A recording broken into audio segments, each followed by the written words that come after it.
Si vous vous connectez sur notre site web, le site de Trox Belgique, vous allez pouvoir accéder à un onglet qui s'appelle MyTrox et qui est un outil, une plateforme digitale que nous sommes en train de développer et qui permettra de faire beaucoup de choses de manière digitale. Mais on va se concentrer aujourd'hui sur l'aspect configuration. Donc si je descends dans les menus, vous voyez qu'il y a configuration en ligne et on peut alors charger. Je l'ai déjà préchargé pour gagner un petit peu de temps. Et vous arrivez, je vais dire, dans une plateforme de configuration. Donc pour accéder à cette plateforme, vous devrez vous enregistrer sur notre site en reprenant vos coordonnées et on va pouvoir vous donner accès à cette plateforme de configuration. Je ne sais pas si Bernd, tu veux rajouter quelque chose sur le sujet? Je pense qu'il faut faire la demande via le lien et c'est assez simple et c'est validé très rapidement et alors vous avez accès à ce configurateur. Donc, l'idée de ce configurateur, bah, c'est de vous permettre, par exemple, on va faire un nouveau projet. Je vais lui donner un nom, je vais mettre la date du jour, avec mes initiales par exemple. Et vous voyez que vous avez la possibilité de sélectionner la gamme X2 modulaire, la gamme X2 compacte, et un produit qui s'appelle Cropsou qui est dédié aux salles blanches, mais là je veux dire, vous auriez besoin de notre assistance, je ne vais pas parler de ce produit-là aujourd'hui. Si c'est nécessaire, vous revenez vers moi, vers nous et on vous donnera plus d'informations. Donc vous cliquez sur l'onglet X2, je vais l'appeler GP G1, pour faire simple. Et là, vous avez, je vais dire, ce jeu de questions-réponses ou d'onglets de cases à cocher qui vous permet d'orienter la sélection vers ce que vous souhaitez. Donc on vous laisse en général au minimum 2 choix, voire plusieurs, ça dépend un petit peu des possibilités. Mais vous pouvez par exemple ici, dans un premier temps, définir le niveau énergétique que vous voulez atteindre. Soit vous restez standard et là on va essayer de s'aligner par exemple sur la conformité ERP qui est obligatoire, mais on ne va pas chercher à obtenir le plus haut rendement énergétique possible. En sélectionnant cette case, vous allez, je veux dire, sélectionner des composants qui vous permettent d'avoir un maximum de récupération d'énergie, un minimum de consommation. En termes de maintenance, soit vous prévoyez la solution standard avec des accès de maintenance, je veux dire, réduits, ou alors on vous prévoit ce qu'on appelle premium, des accès plus longs, plus importants, qui forcément ont un impact sur les dimensions et sur le prix, mais qui vous permettent d'avoir plus de facilité d'accès aux composants. Et en termes de finition de caisson, soit on part en standard, et en standard, là, on va travailler quand même avec une solution peinte intérieure, peinte extérieure, ou alors la solution premium avec un fond en inox. Donc, si vous cherchez une information, sur les petites cases d'informations qui sont situées à droite, vous pouvez retrouver l'information. Donc, vous voyez, il y a un descriptif qui vous permet de vous orienter et de savoir quels sont les choix que vous faites en termes de finition, par exemple, ou d'énergie. Donc, lorsque vous avez sélectionné ces premiers paramètres, vous continuez et vous avez là la configuration de la machine qui vous permet de savoir si c'est une centrale de type intérieur, centrale de type extérieur, si vous avez une centrale simple flux de soufflage ou d'extraction, ou bien des centrales combinées avec une solution superposée, une solution côte à côte, avec ou pas un refroidissement adiabatique. Choisir le type de récupération d'énergie que vous souhaitez, donc soit une plaque, soit des roues à condensation, des roues à absorption ou des systèmes de boucle au glycolé. Vous pouvez préconfigurer également la configuration en ajustant l'essence des flux d'air, si vous le souhaitez. J'en ai parlé tout à l'heure, vous pouvez sélectionner ou pas le système antivibratoire au niveau du découplage châssis-caisson. Et vous pouvez également choisir d'intégrer ou pas la régulation dans la sélection que vous faites. Lorsque ces choix sont faits, vous pouvez alors ajuster le débit d'air en fonction, je pense que c'est très classique avec 10 000 m3, la pression externe également.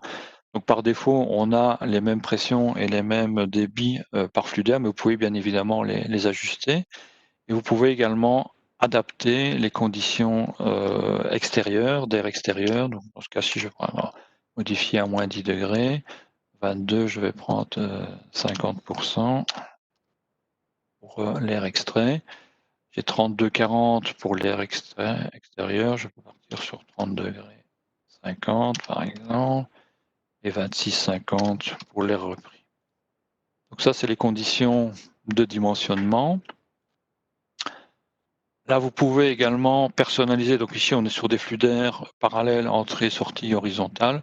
Vous avez la possibilité, quand vous activez cette option avancée, de pouvoir personnaliser les connexions. Vous avez la possibilité, vous voyez, de définir les phases de connexion, ce qui vous permet d'avoir quelque chose qui correspond mieux probablement à la configuration dont vous avez besoin.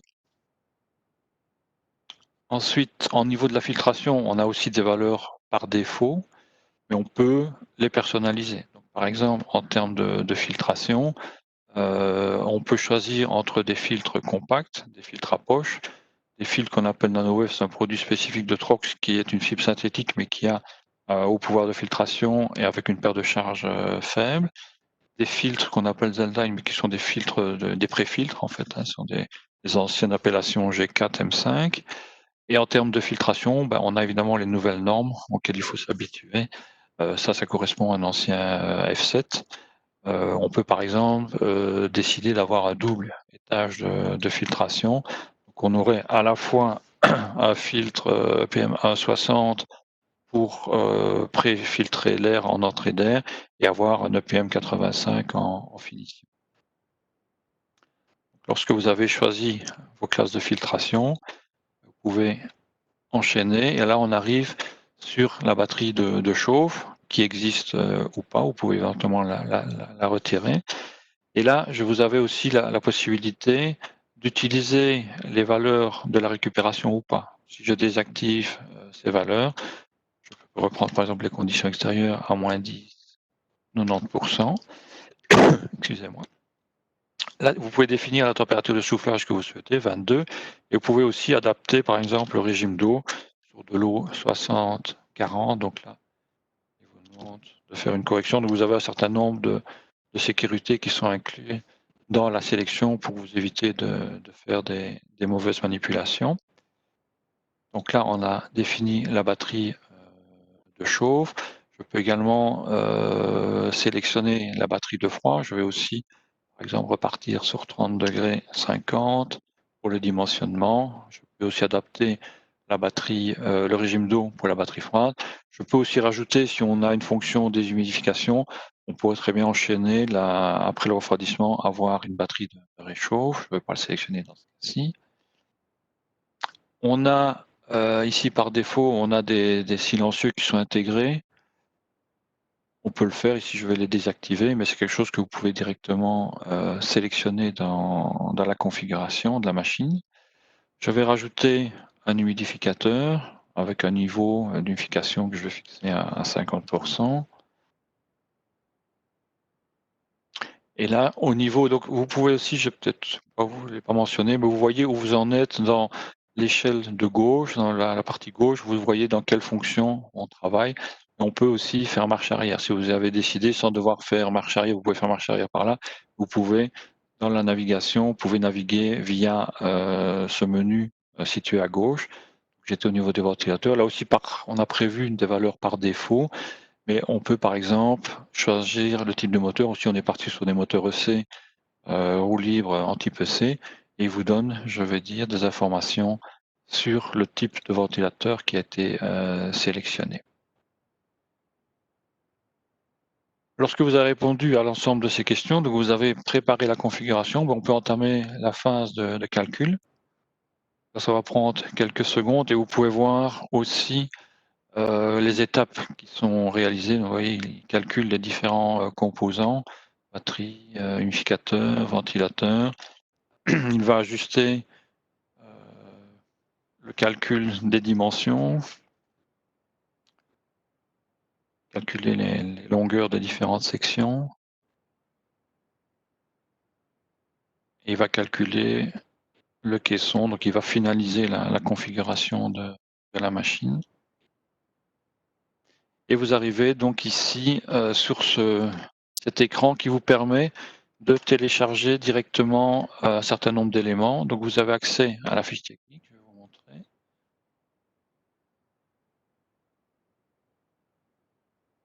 Donc c'est une fiche technique qui est un format TROX qui était déjà utilisé pour la X1 mais que nous avons conservé bien évidemment pour la X2.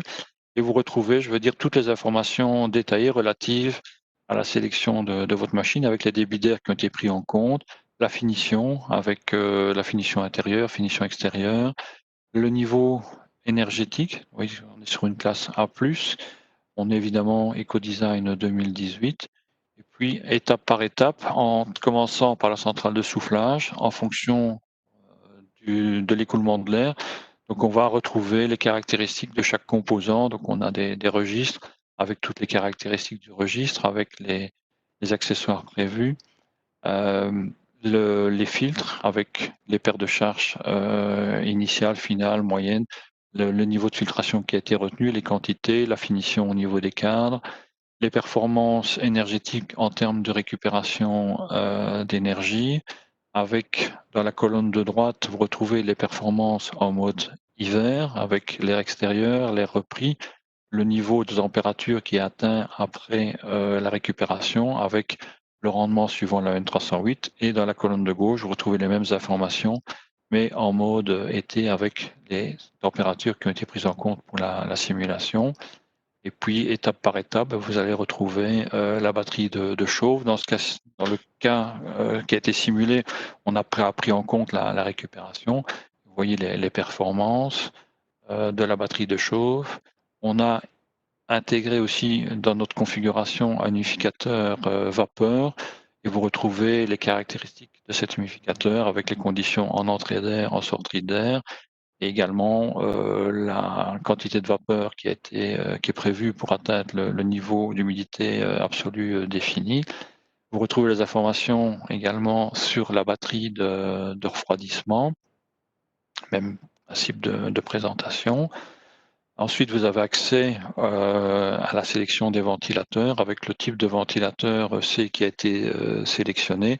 Et vous retrouvez l'ensemble des caractéristiques du ventilateur, que ce soit sa pression totale, sa vitesse de rotation, la puissance électrique consommée totale, c'est pas la puissance à l'axe, mais c'est la puissance totale, les SFP correspondants, les niveaux sonores, les caractéristiques du moteur d'entraînement. Et puis alors, vous avez le filtre terminal qui a été sélectionné et un registre d'isolement pour sortir. Ensuite, dans la partie reprise, on a également un registre d'isolement, les filtres, la roue de récupération, mais les caractéristiques, on reprend juste le débit et la pression, les ventilateurs et le rejet d'air. Vous avez également dans cette partie l'ensemble des données acoustiques pour la machine avec les niveaux sonores calculés pour les 4 entrées-sorties et également le niveau de bruit rayonné par la machine. Et ça, c'est aussi l'obligation qui est la reprise de toutes les caractéristiques techniques relatives au calcul de l'éco-design de l'ERP 2018. Et vous avez donc ainsi une fiche technique complète que vous pouvez soit imprimer, que vous pouvez aussi télécharger et la récupérer directement à partir du site web. Si je regarde l'autre document, c'est le dessin. Donc là, je vais le télécharger également.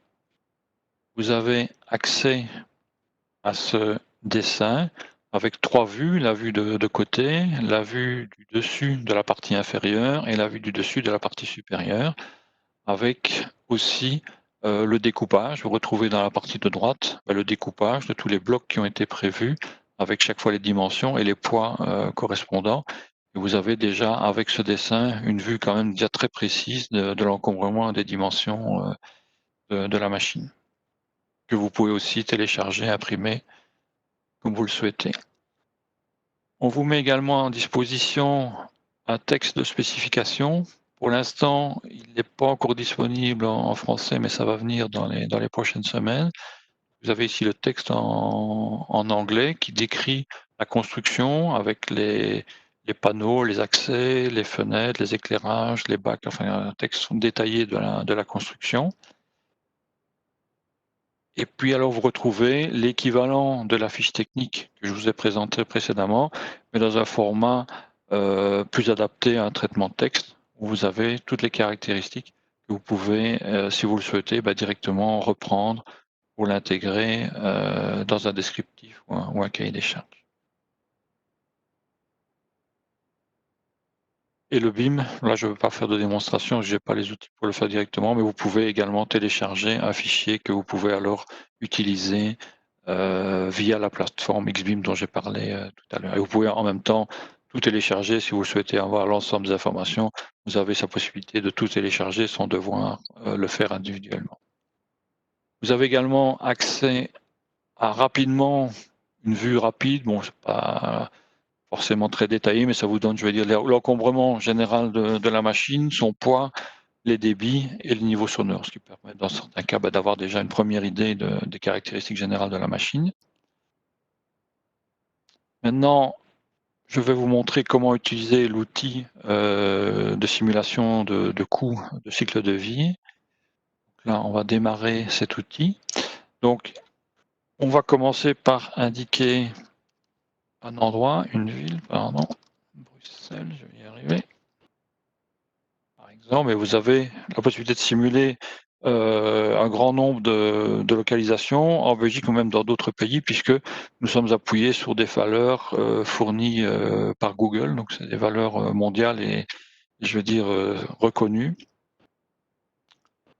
Ensuite, vous pouvez, personnaliser, je vais dire, votre simulation en ajoutant des charges thermiques ou des charges, d'humidité. Et vous pouvez aussi, ça c'est important, définir des plages, de fonctionnement. Pour dire qu'on va par exemple démarrer la centrale à 7 heures du matin, l'arrêter à 19 heures le soir.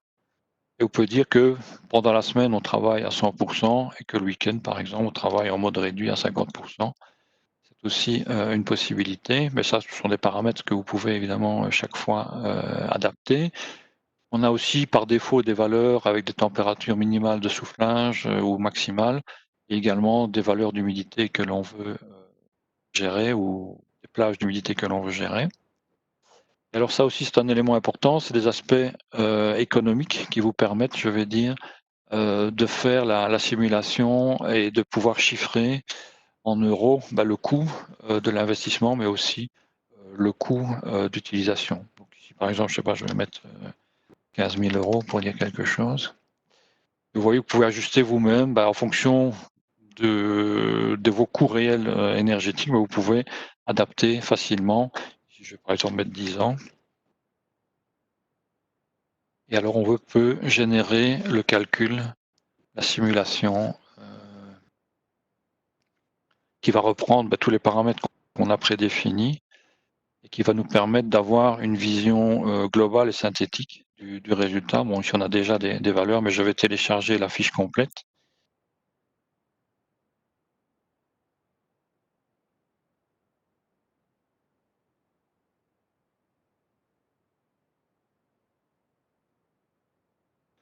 Voilà, donc vous voyez, que vous retrouvez, toutes les hypothèses de calcul qui ont été, définies pour faire cette simulation. Vous avez les conditions extérieures, vous avez les caractéristiques de la machine avec son débit, avec les performances de récupération, les performances, des ventilateurs, le besoin en chaud, le besoin en froid, les plages d'utilisation qui ont été, définies, et vous retrouvez par an les kilowatts électriques, aussi bien, pour les ventilateurs, pour, l'humidificateur, les consommations d'eau, les consommations en chaud, en froid.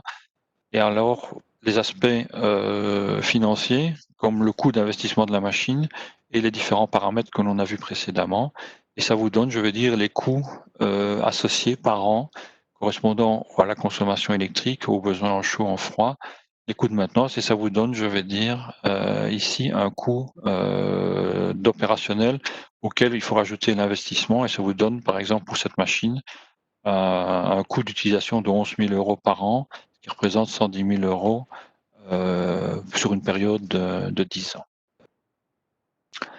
Alors, je vous ai préparé pour vous montrer, je vais juste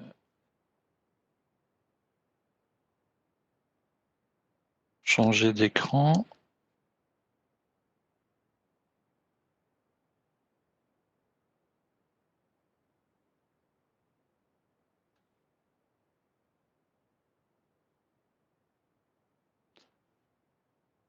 c'est pas celui-là. Pardon, excusez-moi.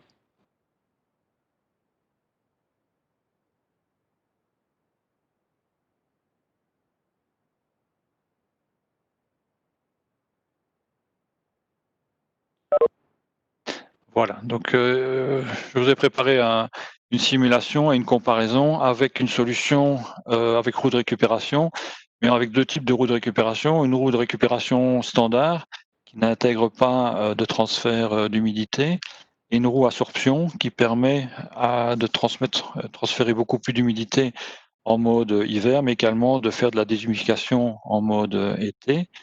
Et vous pouvez voir que dans ce comparatif, donc en partie gauche, vous avez un investissement qu'on a fixé à 25 000 euros avec un coût d'utilisation annuel de 31 000 euros. Et si on fait la comparaison avec une roue absorption qui représente un investissement un peu supérieur mais qui n'est pas gigantesque, vous voyez que le coût d'utilisation annuelle est nettement réduit puisque vous avez pratiquement un tiers de frais d'utilisation en moins qui s'explique par le transfert d'humidité, la réduction de besoin en humidification, la réduction du besoin en refroidissement. Et donc ça, c'est, je pense, la partie qui est très intéressante, c'est de pouvoir faire différentes simulations et de pouvoir faire différentes comparaisons et de vous poser la question, quelle serait pour mon client ou pour moi-même la meilleure solution à adopter en termes de dimensionnement, en termes de configuration de machine et de pouvoir faire tout ce comparatif à la fois énergétique mais aussi financier et de se dire quelle serait finalement pour moi la meilleure solution à adopter. Voilà, j'en ai terminé avec cette présentation. Si vous avez de nouveau des questions, elles sont les bienvenues, bien évidemment. On a déjà reçu une seule question. Peut-on avoir aussi des dessins en 2D AutoCAD si on n'a pas besoin de BIM? Vous ne saurez pas les charger directement, mais ils sont disponibles et si vous nous donnez, je veux dire, la référence du projet, on peut vous envoyer les fichiers en 2D. Parce qu'on peut euh, importer, je veux dire, votre sélection dans notre configurateur et vous générer très rapidement et très facilement les plans 2D correspondants.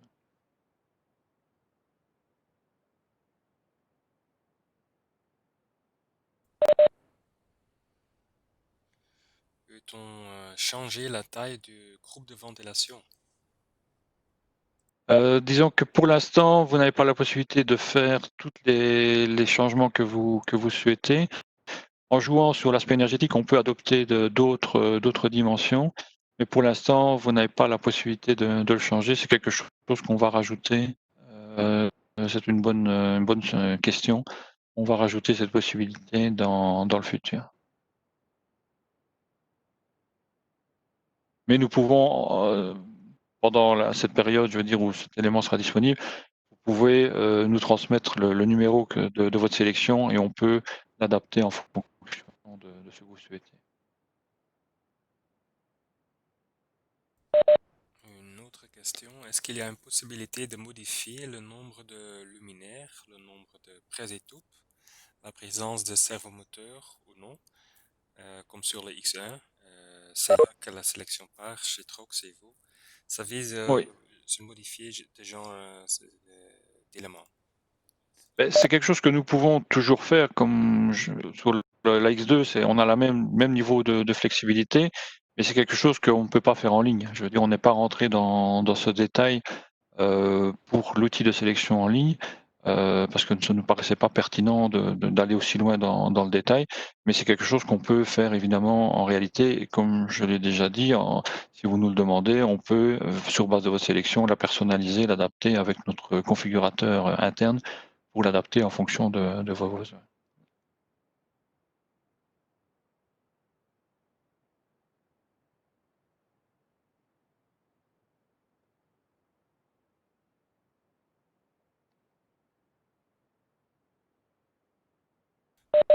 Je vois pas d'autres questions pour le moment.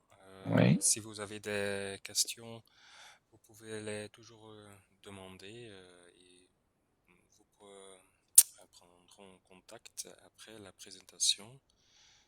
Je propose qu'on peut terminer la oui, voilà. session pour le moment. Très bien, un grand merci pour votre présence et votre participation. Et comme je l'ai déjà dit, nous sommes à votre disposition pour tout renseignement ou toute sélection que vous souhaiteriez que nous réalisions pour vous. Merci et à bientôt.